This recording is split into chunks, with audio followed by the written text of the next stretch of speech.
বাংলাদেশের সঙ্গে পাকিস্তানের নতুন করে ঘনিষ্ঠ সম্পর্ক নিয়ে উদ্বিগ্ন ভারত। পাকিস্তানকে সন্ত্রাসের কেন্দ্রবিন্দু হিসেবে উল্লেখ করে ভারতীয় সেনাপ্রধান জেনারেল উপেন্দ্র দ্বিবেদী বাংলাদেশ প্রসঙ্গে বলেছেন, একটি নির্দিষ্ট দেশ যদি আমার কোনো প্রতিবেশীর সঙ্গে সম্পর্ক স্থাপন করে তাহলে উদ্বিগ্ন হওয়াই স্বাভাবিক। এমনকি বাংলাদেশের সরকার পরিবর্তন হলে ভারতের সঙ্গে বাংলাদেশের সম্পর্কের পরিবর্তন আসতে পারে বলে মন্তব্য করেছেন ভারতীয় সেনাপ্রধান। শনিবার ভারতীয় সংবাদ মাধ্যম ইন্ডিয়া টুডের অনুষ্ঠান ইন্ডিয়া টুডে কনক্লেভে তিনি কথা বলেন। জেনারেল দ্বিবেদী ভারতীয় সেনাবাহিনীর ভবিষ্যৎ প্রস্তুতি ও চলমান সংঘাত থেকে অর্জিত অভিজ্ঞতা ও বাংলাদেশ পরিস্থিতি নিয়ে আলোচনা করেন।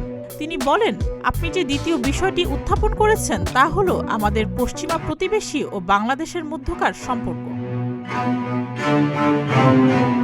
পাকিস্তান ও বাংলাদেশের মধ্যে ক্রমবর্ধমান ঘনিষ্ঠতা নিয়ে এক প্রশ্নের উত্তরে জেনারেল দ্বিবেদী বলেন, আমার দৃষ্টিতে যেহেতু আমি বলেছি যে সন্ত্রাসবাদের কেন্দ্রবিন্দু একটি নির্দিষ্ট দেশ, সে দেশ যদি আমার কোনো প্রতিবেশীর সঙ্গে সম্পর্ক স্থাপন করে তাহলে উদ্বিগ্ন হওয়াটাই স্বাভাবিক।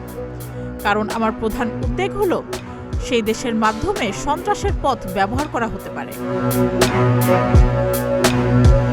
বাংলাদেশ ভারত প্রসঙ্গে মন্তব্য করতে গিয়ে জেনারেল দ্বিবেদী বলেন, বাংলাদেশের সম্পর্কে এখনই সিদ্ধান্ত নেওয়া অনেক তাড়াতাড়ি হতে পারে। বাংলাদেশের সরকার পরিবর্তন হলে ভারতের সাথে বাংলাদেশের সম্পর্কের পরিবর্তন আসতে পারে। তবে ভারতীয় সেনাপ্রধান দাবি করেন, বর্তমানে বাংলাদেশ ভারত সম্পর্ক খুবই শক্তিশালী। সুস্মিতা, প্রতিদিনের বাংলাদেশ।